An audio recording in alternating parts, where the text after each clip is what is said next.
Hey nerds!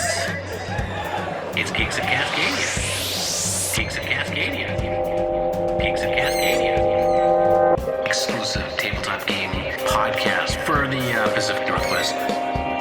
All levels of gamers. Analog gaming. Tabletop news. Dungeons and Dragons and magic. Stupid, mindless banter. There will definitely be some. That's probably our best.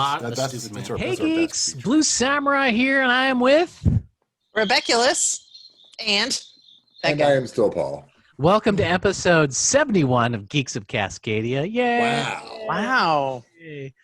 Yes, and I know. I can't believe people have listened to us for this long. Yes, well, and I'm sorry to our dedicated followers up there, but we're really busy. We're essential. Times are tough. It's just tough. Yeah, it's tough. Hopefully we can get back to normal when normal comes. I don't know when normal will come, but one of these days. But we have a great show for you today. We do. We're gonna tell the listeners what we've been doing when we've been playing D&D online, and give some hints and tips to all of you on how you can do it, and maybe some options. That way you don't make the same mistakes that we made. And if you have specific questions that we do not address, you can email us at geeksofcascadia@gmail.com, or you can even call us. Leave us a voicemail, 208-61-GEEKS. Again, that is 208-61-GEEKS. That's pretty easy to remember. Yes, wow. you can also get us on Facebook, at Geeks of Cascadia, and we have a Twitter as well. We do. And we have Instagram that we don't really use. That's true.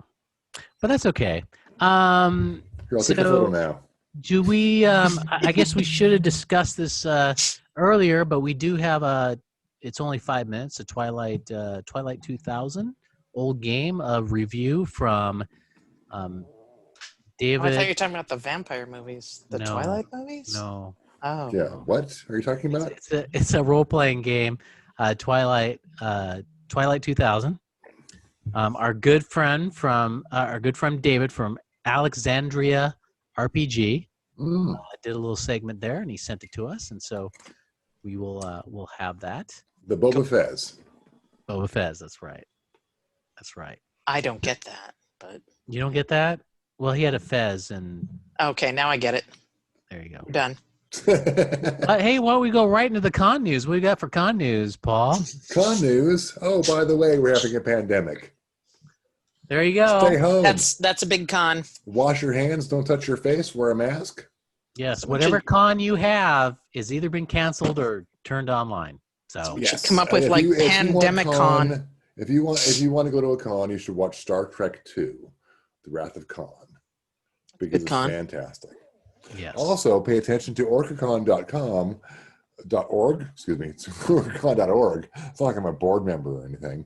And because we're going to do some online stuff for the people that love us. Yeah, we could watch a bunch of James Caan movies back to back, and that would be like a watch what, The Godfather and Misery. Right, Misery, yes, Misery, yeah. Something else. Ooh, that's harsh. And he's in other things. Yeah, like that's a harsh one. Yeah. Anyway, there's Madeline Kahn. She's in Young Frankenstein. there's Didi Khan. There's Kublai Khan. Kublai Khan, yes. Dude, perhaps the most important con of all. Oh, definitely the most important con ever, because his DNA is like a third of the population of the Earth. It's a lot. He got around. I'm sorry, I'm not Kublai He's my Khan. daddy. Oh, sorry. All right, We're done, Blue Samurai. We're done. Yes, why don't we go into game news? Rebeculus, what you got? And then I got some stuff too. Okay. You're gonna have to have my back because, as per usual, I did my hasty prep for this. okay. But We've got Tasha's box of things that's coming out in November 17th. But Kitty 3 butts. Come on now. But the good news, Blue Samurai, is that these are all kind of in your honor because these are all from Japan. Oh. Wow. And Thank you. yes, that was it. So the first one that I just thought was cute as the dickens is called Kabuto Sumo. It is you get to be a tough beetle with a bad attitude and force your opponents out of the ring in the disc pushing board game. It's a little disc pushing, but you can't see me doing. You're pushing this disc. It's different. It's different than a regular board game in that way. It's kind of cute. And let's see, that is from Chad Deshawn out of Lenexa, Kansas. And He sounds it very is Japanese. yeah, oh, for sure he is. He's my cousin. So that's what I thought. I know, that's why I'm reviewing this game. The time and place is spring in Japan after the rhinoceros beetle. What's the Japanese word for rhinoceros beetle? Oh, that one I don't Blue know. Samurai? You I don't just know that one. were speaking Japanese to me before we know. started this. Kabutomushi is Japanese for helmet bug. See, the more you know. The rhinoceros beetles have returned home from their travels now out in the wild. You can find them butting heads to show off their wrestling skills and impress their insect friends. And that's a real thing. So this is the origin of the phenomenal World Insect Wrestling Championship. In Kabuto Sumo, you are one of the contending beetles battling for supremacy in the ring and your place in the pantheon of legendary wrestlers. And yeah, that's about it. It's super cool. There is strategy to it, of course. You can kind of liken it to when you're a kid. Do you ever drop the quarters and hope you're in the little arcade game and the coin pusher arcade game machine and you hoped that it would, hit the other coins and cascade them over the counter, and it never worked. But anyway, It's kind of like that, but a modern version with really adorable wooden tokens and a really sexy looking board. It is, 2 to 4 players, only takes about 15 to 20 minutes. And they have a cost in here, $29 US. And it has already met its goal because it looks so cool. There's 25 more days to go. And of course, if you pledge, you get extra stuff as always. Cool. Kabuto Sumo. Cute little board game. This next one here is called Bistro Flip. Doesn't sound Japanese, does it? But it is. In fact, it's kind of a Japanese language learning game. They have cards in Japanese and English, so you're learning the language as you play. Let's see here who this is by, so I can say that first. That is, where is it? Who made you? Banana Moon Studio. Banana Moon Studios. It's again another short game, 10 to 30 minutes, 2 to 6 players. And you basically you have all these cards and you're making meals. You have ingredients cards, chef cards, course cards, other components. Everything is in Japanese and English, which is super cool. The diner requests a meal. You're going to write down what meal you want on this card, and then the chefs draft ingredient cards. And you have to pick wisely so you don't end up with ingredients that won't work. The chef cards are dealt at random. The chefs plan their meals. You select your ingredients. There is a time issue with this particular phase. You present the planned meal cards and explain the chosen dishes to appeal to the diner. The diner chooses the most enticing dish and awards the chef 1 star. And at the end, whichever chef has the most stars wins the game. So that's pretty cool. Bistro Flip. That's awesome. It does sound a bit like Recipe for Disaster. Oh, well, maybe it is like that. Which you brought up a couple of episodes ago, but maybe it's different. Maybe these are just games I like. I don't know. That sounds fun. Yeah. I like it. So they also have met their pledge, but you get extras. They have 9 days to go on Kickstarter. And then this one, which is actually out of Singapore, but I figured, hey, it's close enough, right? It's called Alien Puppies. I'm not racist. It's called Alien Puppies. And as per my other picks, it's just so freaking cute, and that's why I picked it. Alien Puppies. Be the first person to collect the all-powerful alien puppies to avoid Barkmageddon and become the ultimate champion of the puppy universe. It's a 2 to 5 player strategic and competitive card game adventure with cyberpunk puppies. Ooh. Who doesn't like cyberpunk puppies? Oh my gosh, it's adorable. You have an action, you have a draw, and then you have a play.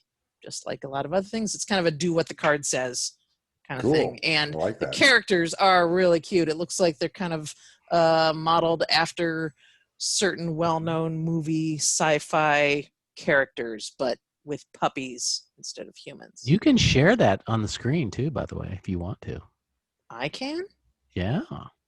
Do I know how to do that? Though you gotta remember, this is mostly an audio podcast, so you always got to. Then why would I want to share it on the screen? Well, if you want to. I don't even know how. Okay. Okay. Is that the share? We don't want. No one wants to listen to me figure that out. Okay, we won't do that. Next time. Next time. By the way, Barkmageddon is what happens every time a UPS truck drives down my street. Mageddon. Nice. Or when I come to your door. Or because my dogs hate C-pops. Yeah, you have big dogs. Anyway, those are my 3 picks, all out of Japan except for the cyberpunk puppies that is Singapore, not Japan. Singapore. Cool. All right. Well, we've got some more game news. We got Games Workshop. This is great. I don't have to do this work anymore. You don't. So already right now, the Space Marines and Necrons are out right now at your, you can either order it or if your game store is actually open and allow you to go in there, wear a mask. And then in November, we've got the Death Watch coming as well as Wolves of Furnace. The new rules are coming out for 40K. I don't know what edition it is. Probably the 20th edition. I don't know. They come out all the time. But check that out. It should be fun for you if you're into that Warhammer 40K. New games are updated, released by One Page Rules. On One Page Rules update, so there's going to be a ton of involved for starters. There's 2 new games from them. Arena, both Grimdark Future and Age of Fantasy, but they've also got painting competition going on as well as some more models and more. But that is not as interesting as what's coming up next, because I know if you love Star Wars, Fantasy Flight previews the V-Wing for X-Wing, except for Rebecculus, who hates Star Wars. Don't know why you're in this. I don't. So, it's a joke. No. Check that out. Oh, you've just lost 20. Oh, crap. Kidding. Next part, if you're into Battlefront, the new Soviet aircraft is the IL-2. I cannot pronounce this.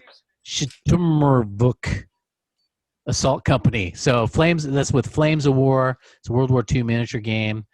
Check that out. That is out right now. What else? We're going to skip this.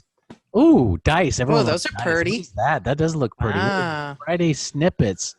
I need more dice. Everyone needs more dice. Do you need Especially more dice, since we're rolling virtually online now? Do you need more dice, though? You sound like Thor. I want to. I'm trying to get, so it looks like Kraken dice. New Magnaflow dice set available from Kraken Dice. So go to Kraken Dice and order these just because a lot of you listen to this, not watch it. They're kind of a orangey, translucent dice. They look kind of cool. Gotta keep trying to scroll down, but this is your screen. I know. Well, maybe next time. Frustrating. What do we got? We got a new BOMA available to order from Forge World for Aeronautica Imperialis. If you play that game, which I do not, but some of you do. So check it out. Looks like what's a BOMA? What is that? I don't know, but it looks pretty cool though, doesn't it? It's BOMA. a giant bomber. Looks like a flying bomber. Yeah, I think that's short for bomber. Yes. Okay. In the future. Is it short for it? Because it's really only one letter off. Well, it's the Magna Bomer is the peak of Orcish aeronautical engineering. So this is part of 40K. So check that out. That's a lot of bombs. I don't think they use all the letters in 40K. I like the flames. It's always good to have flames on your BOMA. Soul Raider coming to Kickstarter next year, so check that out. Soul Raiders.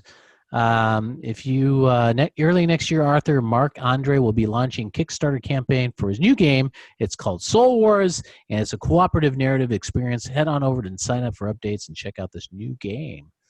So it's pretty cool. Why don't we do a Kickstarter? I guess we're not that good. Because we're lazy. Gotta have a game. Hey, do you guys like Street Masters? Kind of looks like a Street Fighter ripoff. What does that mean? I don't know. Tie of the Dragon coming to Indigo next week. Tie of the Dragon is a new standalone expansion to the acclaimed miniatures board game Street Masters from Blacklist Games. Includes 52 new figures, including 4 new fighters, each with their own fighting style, deck, more tiles, more enemies, more stories. It's all in there. So if you love to do some street fighting and some role play, say the word. Say the word. Kung fu fighting. No, the long word, the indie word. Say it. What's that? Indiegogo? Indiegogo? Yeah. Indiegogo. Go. I thought that'd be funnier than it was. Okay. Oh, no, I'm sorry. All right, That's I'm all going to right. stop sharing now. I do have a game idea. Yes. I have a great game idea.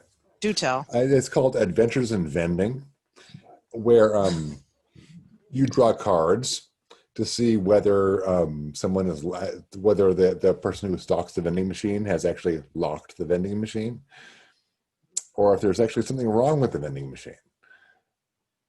And then if there's something wrong with it, you call our friends character Barry? Yes, we could. Yeah. Well, no, we make this game for one person only. And there you go. We base it on his Facebook page. There you go. I don't know that we're going to get funded for that, man. Probably not. So we could try. Why don't we go into... I think we should have a Geeks of Cascadia board game. So why don't we go into quick game review of a classic game called Twilight 2000. I played that back in the 80s, but it does making a comeback. It did do a Kickstarter just recently. I don't know the differences between the two, but let's check out what's going on there. Thank you, David, with Alexandria RPG, our good friend, who is putting this together and sending it to us. So why don't we check that out right about now? Yes. Hello, gamers. I'm your friendly chief librarian with Alexandria RPG. What are we going to talk about today? Well, how about Twilight 2000? This is the second edition of Twilight 2000 from GDW. Not GW, not Games Workshop, Game Designers Workshop. The original version of this was sold in 1984. And you portrayed a U.S. soldier that was part of a infantry division. We were the last few soldiers from an infantry division in Poland at the end of World War III, or kind of during World War III. And through the campaign, you try to make your way back home. It's a wonderful little fun post-apocalyptic game set in the year 2000. There was a ton of supplements that were released for it that allowed you to go to the UK, to the Middle East, and other nations. Your ultimate goal was to try to make it back to the US, where in the storyline, the government was now fractured. The second edition here came out in 1990. And with that, it was not very well received shortly after it was released, because it released in 1990. And what else happened in 1990? Germany reunified, because the storyline in this, Germany invades Poland. So it wasn't a really well-liked game at the time. It was kind of a bad timing. So in 93, they did a version 2.2, where there was a Soviet coup, which prevented the USSR from falling and kept the Warsaw Pact nations together. And that led to the World War III, where the game continues on. And it's a fun post-apocalyptic game. Cool thing about it is you are just a normal soldier. So it's one of those few games that you're not playing a super soldier, or there's not magic in it. It's just soldiers, and you go from kind of the normal soldier to what might be kind of something wild and crazy, because your character develops over time. Other cool things is you can be affected by combat damage, radiation, and your age. So as you get older, if you play the game long enough, as you age up, as we all get older, we get more broken. If you stay in a area that was highly radiated, that's going to be an effect on you. So this leads to all kinds of extra fun stuff. Well, fun, I don't know how much being irradiated or shot at is really that fun. But it leads to an interesting setting, because most post-apocalyptic settings just devolve into mutants and monsters or straight up Mad Max. This one is, you start off as a normal soldier and you work your way through. So you're going to roll 2d6 minus 2 for 6 different stats: strength, agility, constitution, charisma, intelligence, and education. Because we know education and intelligence are not necessarily the same thing. Or at least everybody that's been in the military will tell you that. Or, if you don't want to roll dice, you can get a pool and allocate points. So this game can be a great romp into an alternate timeline. It can be very crunchy because you can, like I said, you can have effects based upon your age or the amount of radiation you've been around. But you can also, if you've got a GM that's willing to really scale it back, you can have a little faster paced game and maybe tinker with it and run a campaign based on like Man in the High Castle, which is an alternate history book series, or run a game based in Red Dawn. Now, the reason why I chose this is because a Kickstarter just finished for the 4th edition of the game, and it was funded in about 7 minutes, which is pretty nuts for what should be an obscure 80s, 90s game. But there's enough people out there that really do love this game and have some very fond memories of it. So maybe go out and find a copy or borrow a copy and make some fond alternate history memories of your own. Thank you for this short bit of time. This is your Chief Librarian from Alexandria RPG, signing off. Why, thank you, David, for doing that. That is really cool. Yes. We're looking forward to more of these that come to us. So thank you very much. And he's doing his own Twitch thing, so check that out. Yeah. But it's And if you want to support Alexandria RPG, you can go to Amazon.smile and choose Alexandria RPG as your charity. So every time you make a purchase at Amazon, Alexandria RPG gets a little I didn't know you tiny could do donation. that. That's You pretty can do cool. that. Neat. You can do it for Oh. lots of things, including Alexandria RPG. What about for Geeks of good to know. Cascadia? Yeah, We support don't have us. that. No, we don't. Why? We should. but I'm we gonna talk don't. to Jeff Bezos. When of you do a Patreon? There we go. That's what we need. I'll talk to Okay. him. Yes, we'll do a Patreon, but we have to give them something for that. What would we give them? Well, I still have some T-shirts. We got coffee mugs we could do. Yeah, that's the physical things. Don't I really know work what we very could well. do. We could do our actual games. We could record our actual games. We Your patrons could. can listen to that. Yeah, because we're doing it online anyway. That's true. We They are. would have to be okay with swearing. Well, that's okay.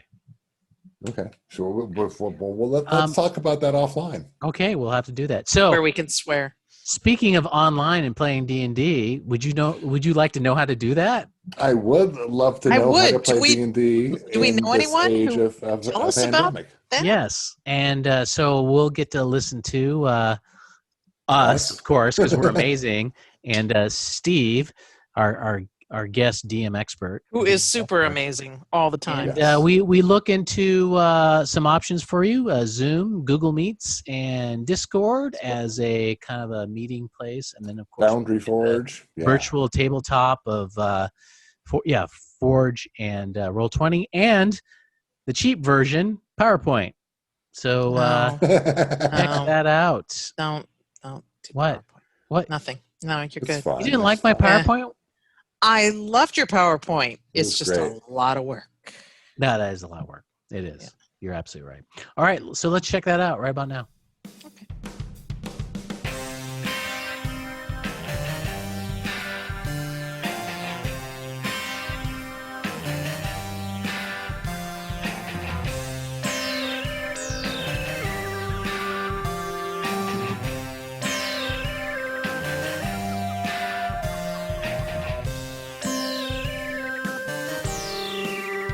You're listening to Geeks of Cascadia Behind the DM. Hey, geeks! Welcome to Behind the DM Screen. I am with my two co-hosts, Hi, I'm Rebeculus. I'm still Paul. and of course, we got our reoccurring guest, Steve. How's it going? I am doing well. Thank you for having me on your thing that you do. Thanks Yes. for coming. Yes, you are our DM expert. You're our D&D professor. So thank you for coming. Okay. He's my Yes, favorite. I've He's learned my so much favorite. from you. I DM. cannot tell you. Mm-hmm. So obviously, we're doing this show, and our subject is playing D&D online. And yes, it's been kind of late. If you haven't figured it out by now, where have you been? Right? Why are we playing online again? Mostly because of Bob here. Hey, Bob. Oh, Bob says hi. Okay. Hi, Bob. So, of course, if you live in countries that actually recognize that COVID is a problem, you might already be open and you might actually playing right now. I don't know. We don't. Yeah. But but you can still do this when COVID is over anyway. You might have friends that are far apart. I imagine, Steve, your Thursday night game, you'll probably still Thursday have. night is the best. We night. started that. Awesome. Yes, it is. I can't give up my Thursday now because it's so much better than Monday. Yes. I mean, right. I'll probably still play it. Wow. But we actually started the Thursday night just to get our friend Nathan, who's in Spokane, which is hundreds and hundreds of miles away, involved again. Yes. And he's really enjoying it. Yeah. Well, what we'd like to do is kind of give you a few options. We're not going to go through them all because we didn't play them all. So you'll get a firsthand account of how we've played D&D online. And so we'll start off a little bit with, we did it with Zoom and PowerPoint. And then we've used Discord. We've used, it's called The Forge, I believe. Well, it's the Foundry is a virtual tabletop. The Forge is a hosting service. It's not really that complicated. Oh, well, there you go. It is a little confusing. There you go. And we have used Roll20 as well. Yes. And Steve will talk a little bit about that. But we've all, at least 3 of us here, have DM'd online, and Rebeculus is looking forward to DMing us online soon with the sentence. Yeah, I think, right? Isn't that right, Rebeculus? Well, now that I know that these things are easier, the more I play them, I am less intimidated about doing it. Well, good. Well, one thing that we've all discovered when playing this is the common thread through all this is you probably got to have D&D Beyond. Now, for some of you out there that are maybe high school students or college students, or you're just poor, you don't want to spend the money. We totally understand. There is a free option to D&D Beyond, but ultimately probably someone has to be the DM and might have to cough up the few bucks. But the great thing about when you have a party playing D&D, you can probably pull your resources. Yeah. D&D Beyond does have a basic set already on it, but if you want to get kind of outside of that, doing other classes and other subclasses outside of the basic rules, then you are going to have to purchase some of the books. But again, you could pull your resources on that. Or you can just use D&D Beyond to keep track of your current character. It is something that we've all used. And even the months that we've been doing it is evolved actually quite a bit. And Steve, I think it's integrated with Roll20 and the Foundry, right? The Forge. Yeah. So you don't, both Roll20 and Foundry have their own. You can play without D&D Beyond on there, and they'll handle all the character type of stuff. With Roll20, you have to actually buy the stuff on Roll20, so it's not like it saves you that much money if you really want to do it on there. Foundry, the system is free with all the normal stuff you would get, like the basic rules. Anything else you would have to put into it yourself. So, the one shortcut is you can play native D&D on Foundry, importing from D&D Beyond, but you might as well just use it to play then if you're already doing it that way. So not necessary, but it's a huge savings to your efforts. Right. I mean, you could potentially do pen and paper if you want to, except each player is going to have to keep track on their own. Maybe you send something to the DM via email or something like that.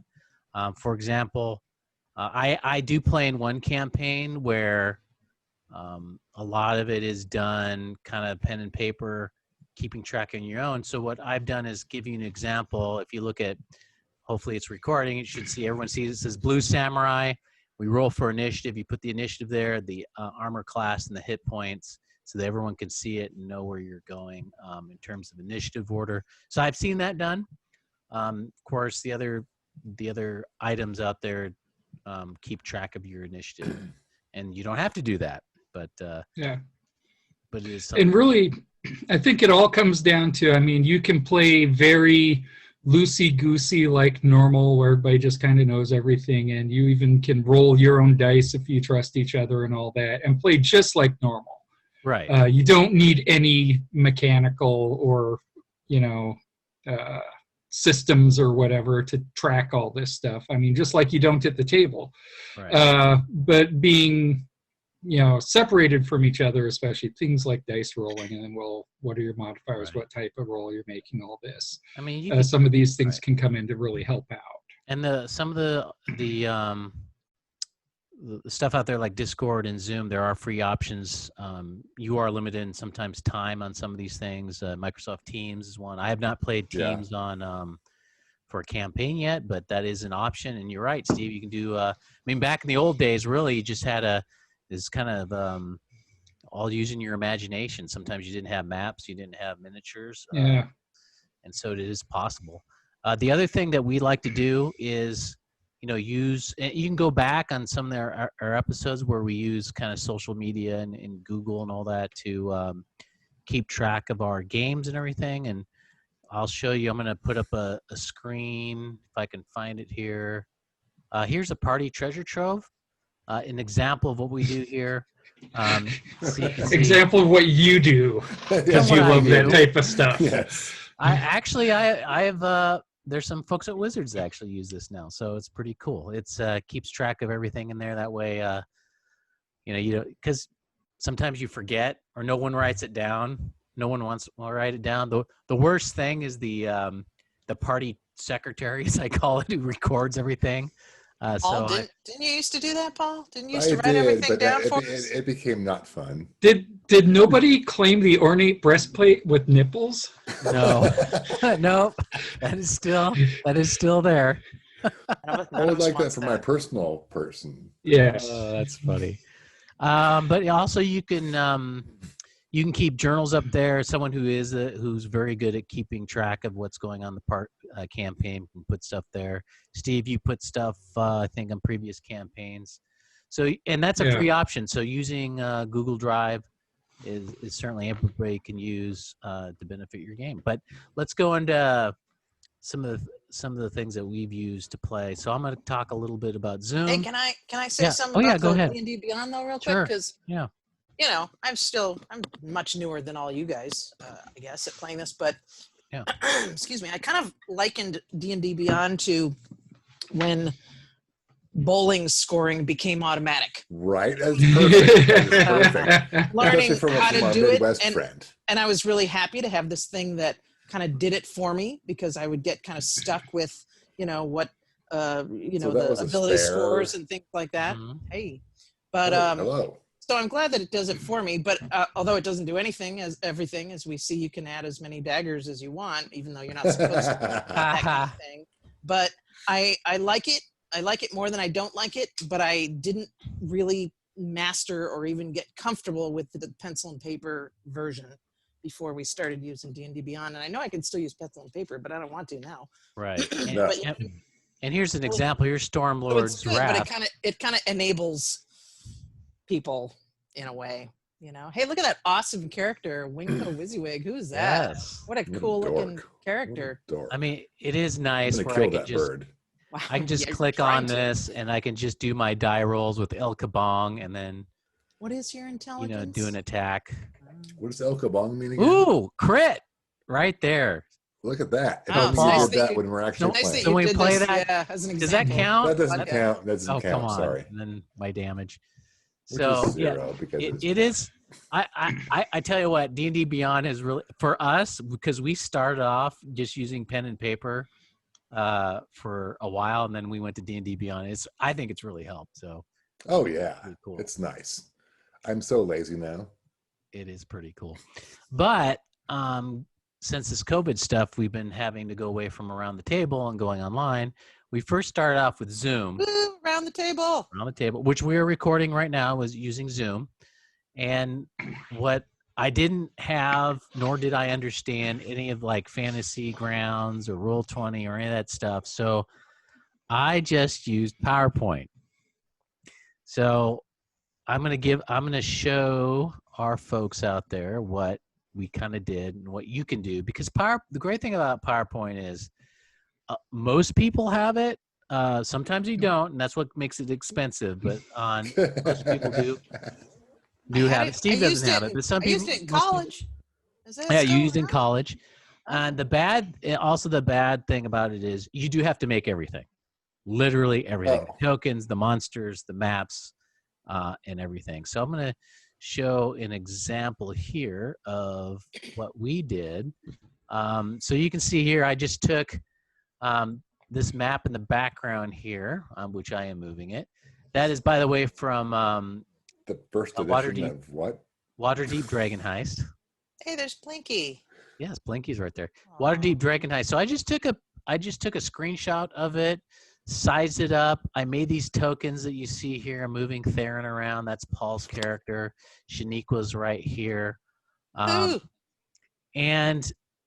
again, this is all I used. But one of the downside is the DM has to move everything. So it's not like Roll20 where you can move your own.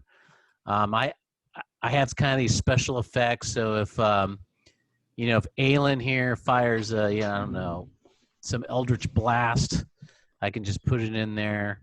It's kind of cheesy. Like purple it kind of sucks, but it hey, it gets the visual.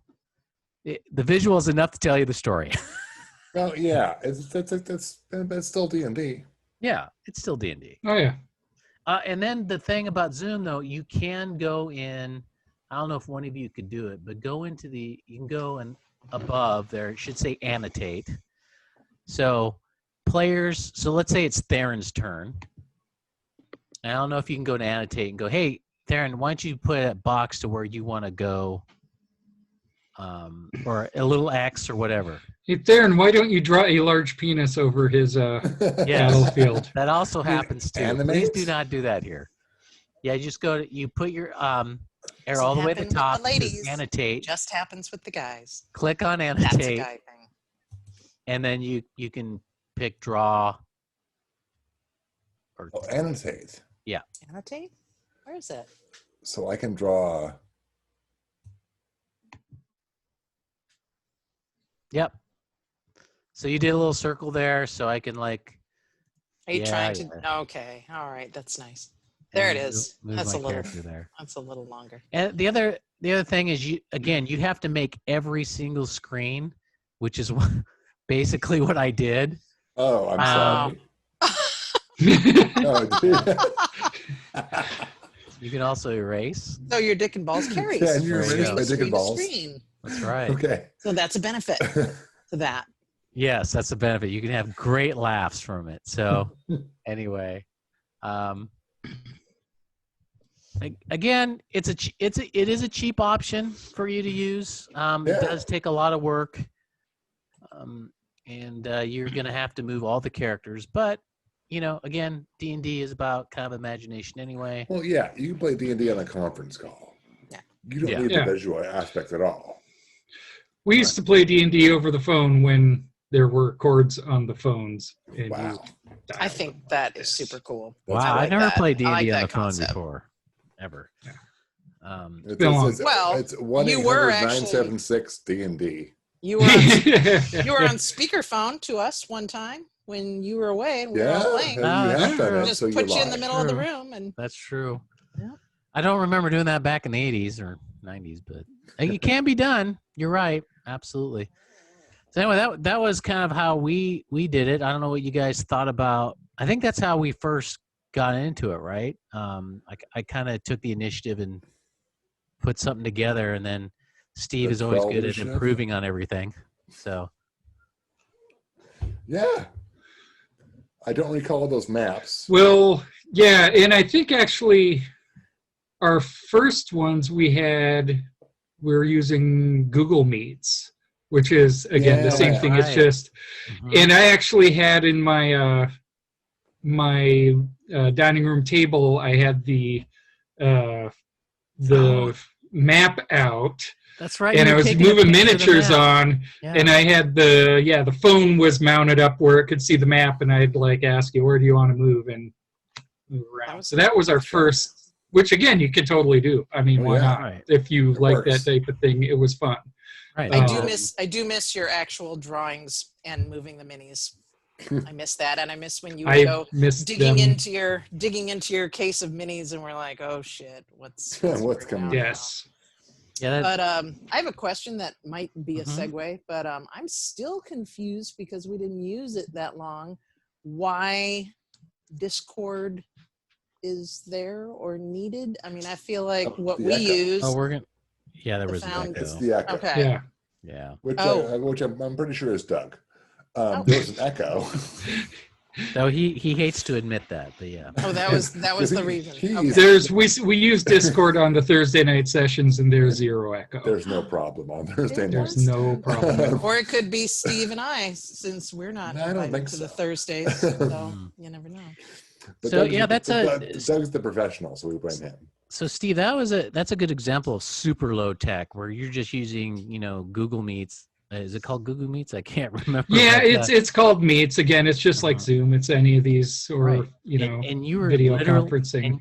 and you were literally taking a picture of the actual layout, the map. Yeah, I just had the drawing battle map everything. out, and I'd draw on Yeah. it, and I'd move miniatures around. And I had the my phone was actually in a car mount that was taped to a large box to get it up That's to the right hilarious. height, looking down on the map. That's And great. So do you like, Steve? Do you like the setup we're using now, or do you miss the drawing and the? I like them both. The new setups with like Roll20 and mostly Foundry is now what I'm using. Oh no. Oh no, we lost him. That's how Well, emotional I will he feels. continue Yes. you with continue, yes. Foundry and Forge. Yes. I like Foundry and Forge. The Foundry is where you make things, and Forge is where you play.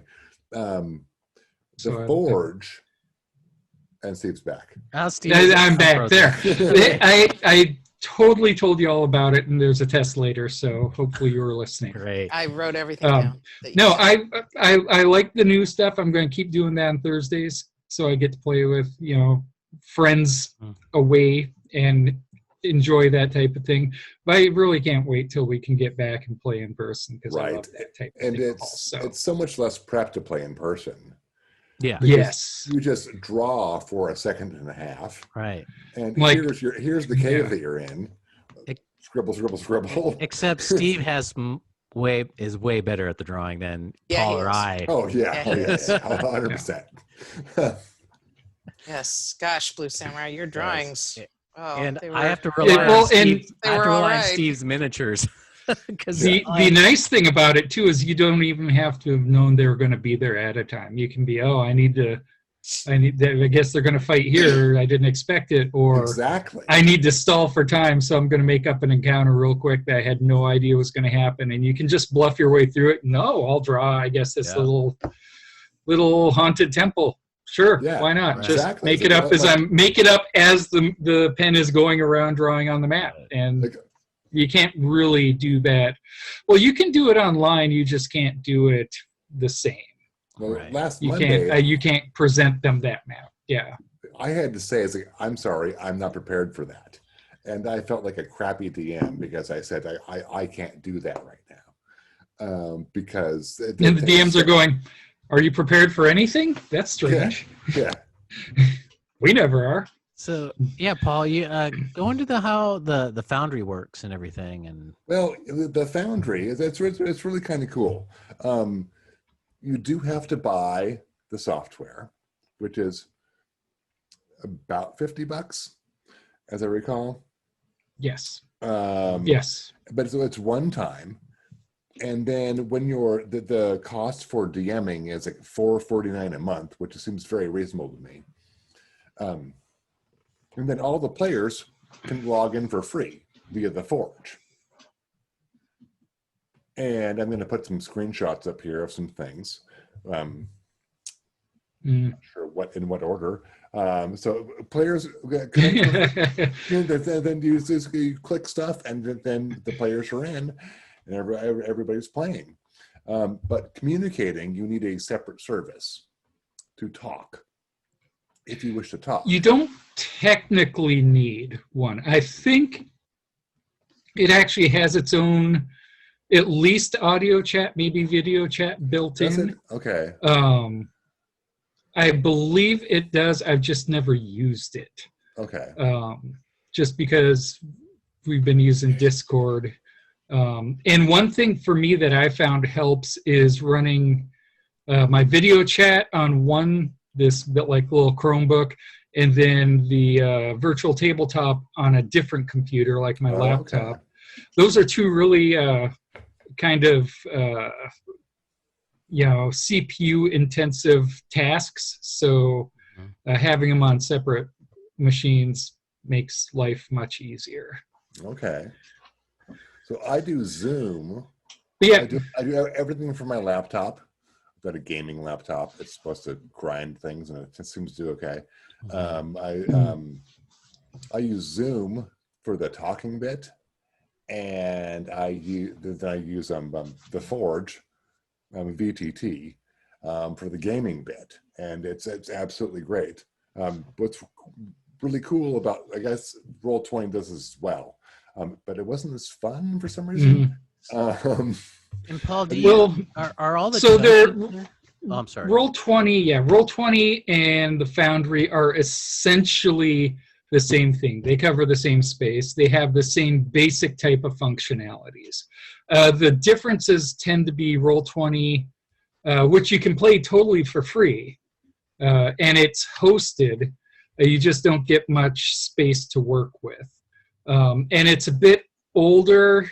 There's some of the things like the dynamic lighting for if you're walking through, a dungeon and you want, aren't as good on Roll20. They're better on the Foundry. The other big thing the Foundry has going for it is it's open to mod, whereas Roll20 you have to pay monthly for access to APIs to do modding. And there's like hundreds and hundreds of mods just to make your life a little bit easier on each one. Oh, mod. I thought you were saying mod. Okay, I got it. So for like when I was doing the PowerPoint, literally I had to find images everywhere on the internet, shrink them down, make them into circles so I could make them into tokens. Dude, no one wants to do all that work. I had to make all that stuff, but you didn't have to do that, right? For you guys, Oh yeah, with the Foundry, it's really pretty easy. Because I went on D&D Beyond, I searched Gladiator, and there was no good picture, as you guys know. So what did you pick? I went on Google and I searched Gladiator, and there was one good picture. It was Russell Crowe. So I used Russell Crowe as a token to represent a bad guy who had Gladiator stats on the Foundry. And so I use Russell Crowe for everything, but because I think it's hilarious. But creating tokens is really, really easy.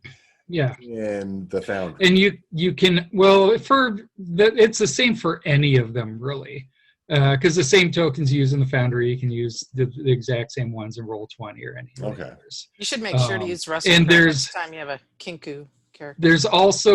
There's this huge cottage industry of making tokens and battle maps for these VTTs. If you look around, there's a lot of Patreons. A lot of time, if you join somebody's Patreon, you can, for giving them a little bit of money every month, get a ton of this content. So you don't have to make it. You can pretty much just download it and use it. Yeah, there's the town of Fenelon that we that we saved. I mean, kind of. Not really. You're not the heroes of Fenelon. You're the heroes of Leylon. Yes. Oh. But here's an example of what we kind of use, and you can kind of see that. I mean, this map was already in there, Paul, or did you have to upload it? I have purchased that adventure on D&D Beyond, so I was able to download that into the Foundry, and then try to make a battle map out of that.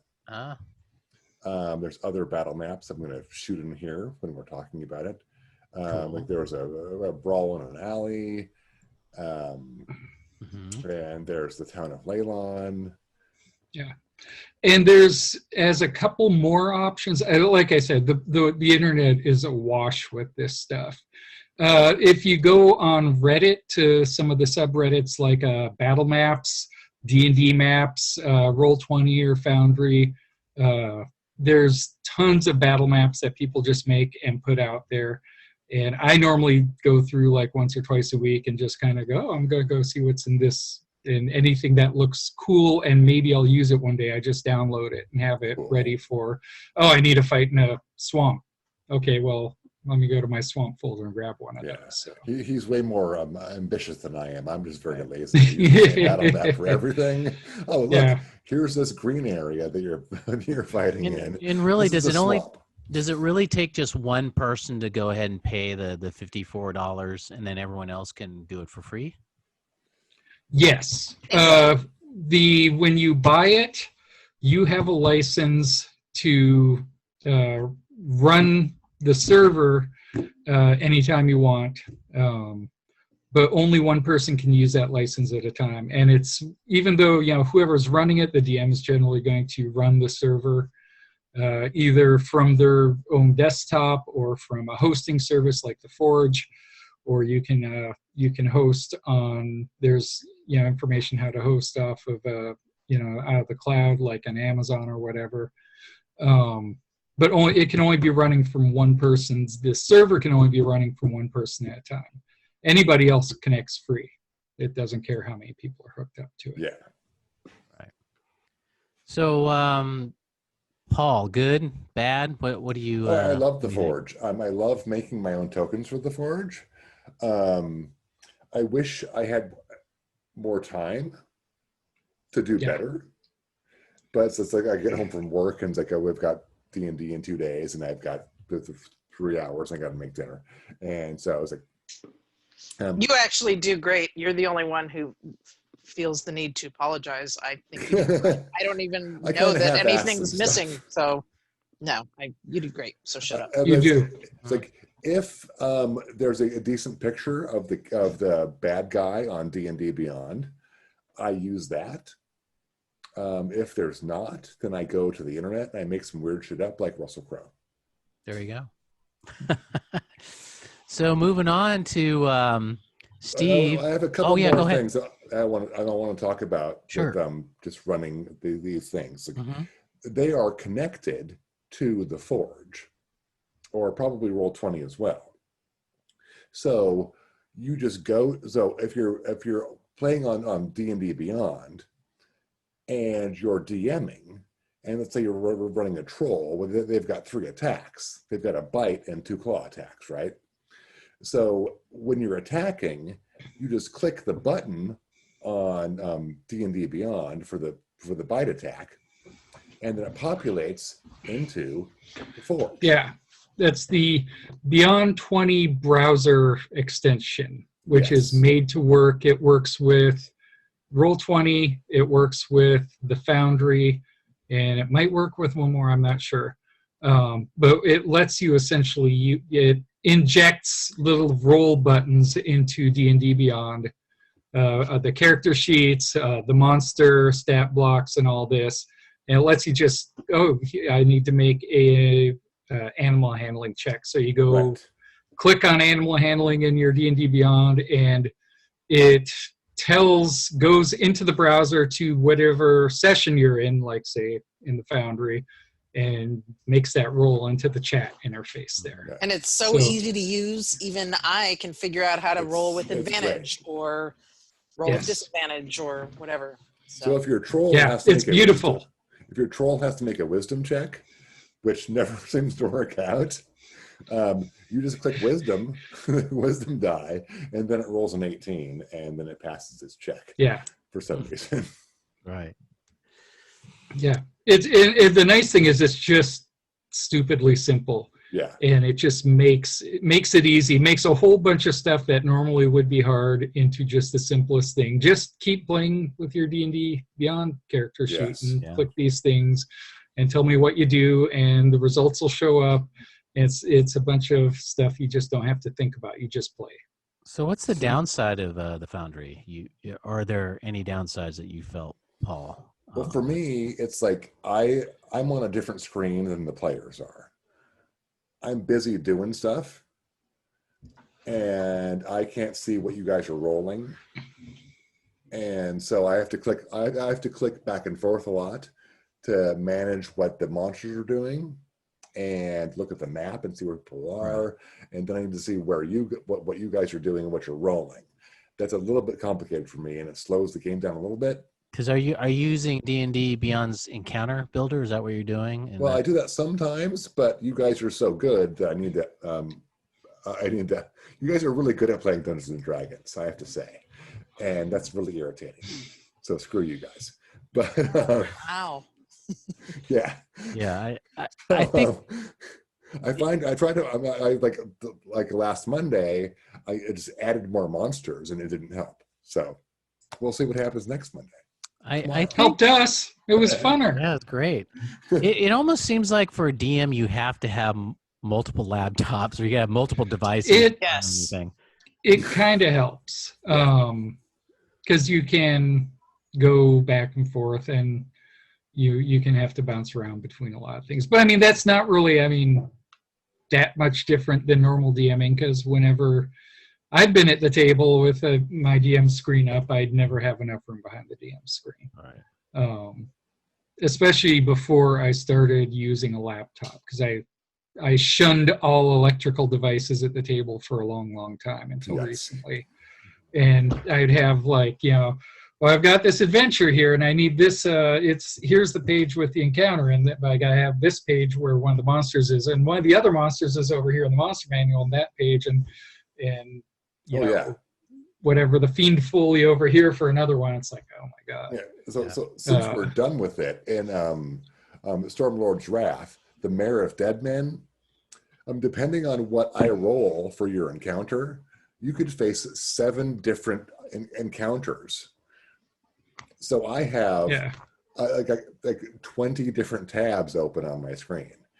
It's a little bit complicated. Yeah. So Steve, why don't we go into Discord and Roll20 and what your experiences of that are? Well, we started with Roll20. That was our first kind of virtual tabletop. Mm-hmm. And it was fine. I mean, I don't think there's anything wrong with it. I prefer now the Foundry, but it's perfectly fine, especially because we started for free. And again, this is only, say, the DM that has to pay. Everybody else can play for free, which is nice. It's self-hosting, so you don't have to worry about any of that stuff. It's just at the free tier, you don't have much space, this type of stuff. I ended up paying the middle tier, but it's older software. A big thing that got me to switch was their dynamic lighting, and all that was just not very good in Roll20. Again, we didn't use any of the I didn't buy any of the D&D add-ons for Roll20 because we just used Beyond 20, so we're using D&D Beyond and just using it that way.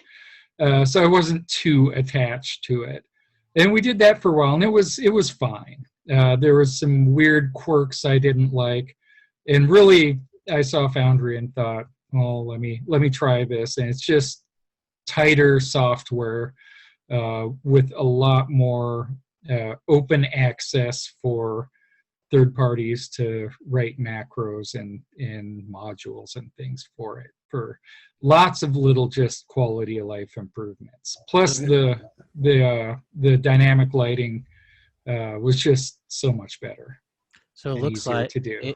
It looks like kind of like with Foundry that you just need to do the $49.99. Well, for one this person, is everyone else can be free. yeah, and really that's saying per year. So you're really into it for like $4 a month or $8 a month, depending on how much storage you want, how much access to the API you want, and things like Right. that. And that's for Roll20.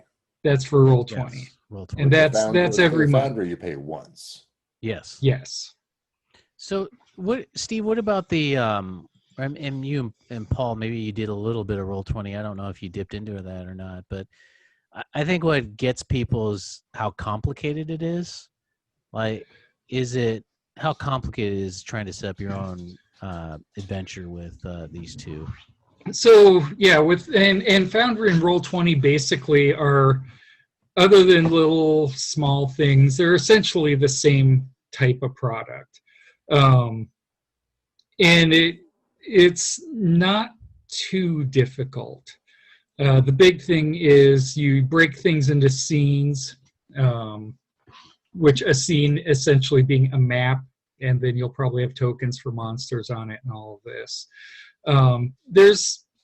I've been finding, and when I first started doing it, I started making tons and tons of stuff. I made like all the NPCs, I would have them in there and have a token assigned to them and have their stats and all this stuff, and journal entries for things to show the players and all of this stuff. And I did a ton of that because it was a lot of fun, and maps, all over the place. And as we got into it, I've calmed down on that a lot. So I found a lot of that is stuff that's neat, but you don't really have to do if you don't want to take the time to do it. The main things you get into getting good at setting up a map, because that's kind of the basis of the tabletop. I either pull stuff off the internet, I will edit stuff with the GIMP, which is kind of like a Photoshop type of software. And there are several kind of tasks like resizing it to fit a grid or all sorts of things like that that I've kind of got good at doing very quickly. They're kind of some of the main ones you need to do. And then I will make maps with, what is that? Dungeon Draft, which is, I think it's $30. It's a battle map making software that's easy and quick and makes good maps. So I'll throw stuff together for that. I've cut my prep time down a lot, and now instead of kind of doing stuff in journal entries that I can pop up and all this, I just throw stuff onto the Discord and say, hey, this guy's journal is on the Discord now, go read it yourself. That's cool. I am way lazier than that. I just run a Wizards campaign, and I download the adventure from the adventure map, or whatever map it is for the area, into the Forge. And then I try to get the squares the same size. And if it lets me, I do that. That's the tricky bit. Yes, if it doesn't let me, because a lot of the maps from D&D Beyond have squares smaller than 50 pixels. Yeah. And the Forge only goes down to 50 pixels. So that's why you guys will find yourself standing in a wall once in a while. Yeah. Yeah. And like I said, with the GIMP, one of the things I've gotten good at is resizing, figuring out what the actual, because a lot of times you'll even find a map, you have no idea what the pixel count is on the grid. So kind of doing all that type of stuff, you can get fairly good and have that not take too much time. Sounds kind of mean. The GIMP? What are you talking about? The GIMP? Yeah, it's just the name of the software. It's like Photoshop. It's a lot, but it's free. Yeah. We didn't name the software. Steve didn't name the software. I was just checking. I didn't know if it was something. Yeah. So but it is super powerful and super useful, and it's super free. So those things work pretty well for me. Yeah, I would love to be able to kind of level up my DMing by using one of those services that you guys do. But geez, we would too. Right now, I'm still sticking to PowerPoint though. That's my thing. But And I noticed I was Googling a dungeon draft, and I checked that out a little bit. Seems interesting. Yeah, it's actually pretty well. I've tried a few different kinds. Is this it? Yeah, Haven't seen yeah, that that's yet. it. And that's the kind of maps it can make. To make a map like that probably takes a bit of know-how and some experience, but you can make reasonably good-looking maps very quickly, right off the bat. It's fairly intuitive software. It's pretty powerful. Geez, And this all actually sounds less intimidating than being a DM with the Yeah. paper and in person doing the maps. I don't know. Yeah. I don't know. It's so much easier to being in person because you just draw with a pen on a. I know, Yeah. but Steve said he did so much more prep when you're in person, and I'm like you, Paulie. I'm just lazy. I don't know if I can handle all that homework beforehand. So maybe this is the way to go if I ever DM. Steve, you want to talk a little bit about Discord? Yeah, it's so the big thing. So you have your kind of teleconferencing software. I mean, we're using Zoom. Google Meets is the exact same type of thing, and all these. Discord is neat in that you set up servers, so you can have a server that has chat, and you can create different channels. It's all persistent. You can do audio chat in different channels. You can do video chat. So it's nice in that it's a persistent place. I don't have to go in and start up a meeting and let everybody in. It's there. It's there 24/7. Everybody just knows to show up, Thursday night at 6:00 in the game chat channel. Yes. It's also you can do chat in different channels for the different campaigns. I have you can upload files, so I have a couple different channels for like the Salt Marsh campaign we're doing. For here's where I put the journal entries, here's where I put background lore, like PDFs I make of everybody. Some of the players are not familiar with Greyhawk, so sometimes I'll here's this, here's Keeland, the country you're in, and make up a little PDF of that, and I drop it into the Discord, and they can go and read it. People can talk, back and forth. There's some. And it's nice in that it's kind of a persistent, always on environment, and you do video chat. The video chat I found is really good. Yes, agreed. I prefer Discord to Zoom. Zoom feels like a meeting. Discord feels like fun. Well played. Yeah. I'm just saying. Well, I would love to do in Discord, but for whatever reason, there's that echo. somebody has. Yeah. It is. bad sound It system. doesn't happen in Zoom, so that's what we're doing on Mondays. Do you? So, Rebeculus, you have played in all of these. What do you think as a player? Which one what do you prefer, or does it really matter? You just there? Which one is most user friendly to someone of my level? Yes. Or to your tech support person. Yes. Or to my Yes. lovely tech support person. Well, of course, she handles all the computer glitches, but that has nothing to do with these formats or whatever. Discord, maybe I just didn't have enough experience with it. I found it a little screwy when I think I got in the wrong room one time. And That can happen, yeah. I don't even know what that was about. But of course, Steve, you graciously gave me a tutorial one afternoon on how to do all this stuff, so I was much less frustrated. I think what we're doing now is just the best. The D&D Beyond just seems to work really well. And like I said, I feel comfortable to mess around with D&D Beyond and the settings and rolling the virtual dice or rolling for and all these things that need to be done. I do little chats in the little secret chats with you guys or whatever. I don't know, it's just easier for me to use, but we've spent the most time in this one, so So I don't know how I would feel if we hung out on Discord much more. It sounds like you guys seem to really like it, but I could go either way. Well, I mean, the Discord is just the chat.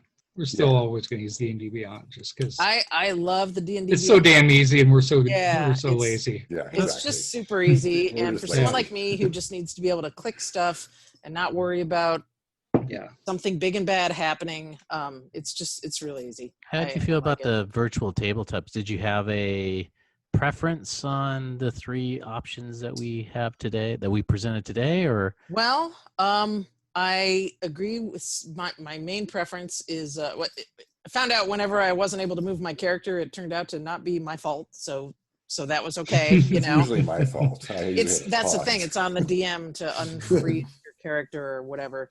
That dynamic lighting shit was just really difficult for me at first. I'm like, where did everyone go? Where's the rest of my party? They're knocking on this back door. I can't even see it. Like, what's going on? You know. So I like the dynamic lighting in this one better because you can easily you can tell the DM and they can turn it off. What's interesting about the dynamic lighting is you notice is that you don't get that when you're around the table. That it's just you see. No. Well, and it's get back there. We should try and make that happen. That's right. Yes, turn the lights off, and I'll use a flashlight for each person to show what you can on the table. I like it. I think it's a neat effect, and I didn't know what was going on at first. And I was like, oh, this is what. It's more realistic. My character can't see shit, so I can't see shit. That's right. But it can. But I hear people are in trouble. I know exactly. Everyone's commenting on this dead person nailed to the door. I'm like, I don't see it because I'm over here at the bar. Yeah. I'm usually at the bar. That's where my characters usually find themselves. But I like what we're doing now. And if I ever DM with this, online, this will probably be what I use. All right. Well, I think that's. I think that wraps up. We did over 30 minutes. So. Yeah. And we only went through very few of them. We only went through very few kind of conferencing options of Zoom and Discord and Google Meets, and of course people can go on Teams. I've done Teams but not there's DZ. more. There's more, and then virtual tabletop. There's a lot more, but we've only played a little bit in Foundry and Roll20 and PowerPoint. So the cheap person's way of virtual tabletop. So and you don't need any of that. You can actually just do a Zoom meeting, and you could do theater. Or you don't have to have all that stuff. Google Meets or whatever, and just theater of the mind. Yeah. Yeah, I think Steve's last actual drawing was when Paul's character died, right? We have to always talk about Paul's I think the big red splotch I drew on the battle map is still there. Oh my god! It wouldn't be a podcast without talking about the death. I think I'd like to have a poster of that. Yeah, it was cool. I like them both. I always like the theater of the mind stuff, and immediately when the technology kind of stops working and you're kind of like, oh shit, and then it's like, oh, but right. And you can always fall back on it. I've had plenty of times where something I was like, oh, I'm going to make this, and they're going to think that's really cool, and then for some reason it's starting to not work the way I wanted it to, and I just go, okay, you know what? Let me tell you what's going on. You can, that's the technology is a neat kind of enabling thing for certain types of effects. Yeah. But in the end, it is still, even the best of that is the lowest of priorities. The priority is really to engage with the players, talk about cool stuff, and get them involved. And having cool graphics for that is neat, but nowhere it's better to just say screw that and start asking questions and where are you standing, that type of thing, than to have them waiting for your slideshow that you're going to take 10 minutes to debug at the last second. That's right. And there's Paul dying. Anyway. Yeah. That's basically the pictorial. That's exactly what happened. Paul dying. Oh jeez. I'm sorry, Paul. Is this PTSD for you? I loved Bruno. Yeah. So did we all. Well, hey, thanks a lot. No, I didn't. Oh, thanks a lot, Steve, for being on the show. We love when you come on. Yes, thank you for everything. Yes. Now we're playing in a current campaign right now with, I think it's an extension of the Essentials Kit, and hopefully we'll be putting that up, our review of it. Yeah. Looking forward to that. Having a lot of fun. Thank you, Paul, for for putting that on. No problem. And, Thank you, Paul. Big thanks to Steve for helping me learn how to do this stuff. yes. You're welcome. All right. Well, with that, I get to play D&D out of it, so Yeah. there you go. yes. Well, with that, thank you everyone for watching another segment of Behind the DM Screen. That was super cool. That was super enlightening. And you guys just love Steve. I really love Steve. He's helped me through so much. Oh yeah. This D&D crazy computery online stuff. Honestly. And But really, who is your favorite DM? Me, Steve, or Steve? Yes. I I would like to say Steve M, but you two still have continuing adventures, and Paul, yours is current, and I don't want to be killed. Yeah. So You don't want to lose all your feathers again. you know he's just really good at it, though. He's just really, He's really good has at it. Yeah. a grasp, He's- whether it's old-fashioned drawing the map in this or the computer thing. I mean, he's all over it in every and way. making stuff up. He's really And good he's at making super stuff calm up. and helpful, and he doesn't Yeah. make you feel stupid, and he's just great. You Yeah. know Am I who gushing? my favorite, Am I gushing enough? you know who my favorite DM is? Rebeculous. Can't wait. I'm going to call it right now. Rebeculous will be my favorite DM. Here's what I predict about myself: that I will have, I will absolutely stumble through all the computery D&D stuff, but I will have awesome character voices. Excellent. I Well, will hopefully roll. when I we will role play like nobody's business, That's awesome. but I That's won't know what the hell I'm doing. Maybe I- when we play, we won't have to use computers. That would be nice. That I would be- think. I don't know. Like I said, it sounds Well, like listen, it's I a think little we'll- less work. I think we'll always use D&D Beyond, though. Oh yeah, Definitely. it's so easy. And But we just might not use beyond 20. Right. If we ever Well, get to see it in person. Well, yeah, or the Forge. well, eventually, D&D Beyond will be a virtual tabletop because they are moving in that direction. It's just going to take a couple of years, but I Can can't you wait. Imagine That'd that in an actual tabletop, like a large screen TV, where you just hit a button on your station, and then it rolls a die in the middle of the table. is that what you want, Paul? That would be so cool. But you have so many dice, Paul. You have so many I know dice. I have so many dice. Don't yes. you miss actually physically rolling them? I do miss rolling dice. Or do I you should roll it in a them little bit. every night when you get home? You just roll out. No, sometimes spread out your dice and roll in them. when I'm DMing, I roll my actual dice to decide things. Oh, neat. Oh, good to know. Well, and I'm looking for that. That's tomorrow. Our new our game. Yes, I know. I'll try not to kill the party again. tomorrow's a good day to die. It is. It is. I would Well, just like to offer before Yes. you go. I know you got to go. I just want to say to all the players that if you ever use the powder of sneezing and choking, read it. Read it carefully before you Yes. use it. Yes. Yes. That's all I wanted to say. Yes. You learned a Okay, first valuable item. lesson. I have. Just like how At All your right. expense. just like when that's fine. Doug launched his fireball and everybody Yeah. was bursting. Oh. Oops. Yeah. Yep. I believe some of my feathers Yes. singed. Well, thank you all. Thank you, Steve Morawick, and thank you, David, with Alexandria RPG for doing this episode for us. And till next time, embrace the nerd.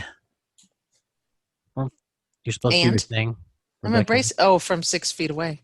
Yes. And I I, didn't hope know you if make that it. applied anymore. Yes, and I hope you make that saving throw. I do too. So does Paul. Okay. Paul. Maybe.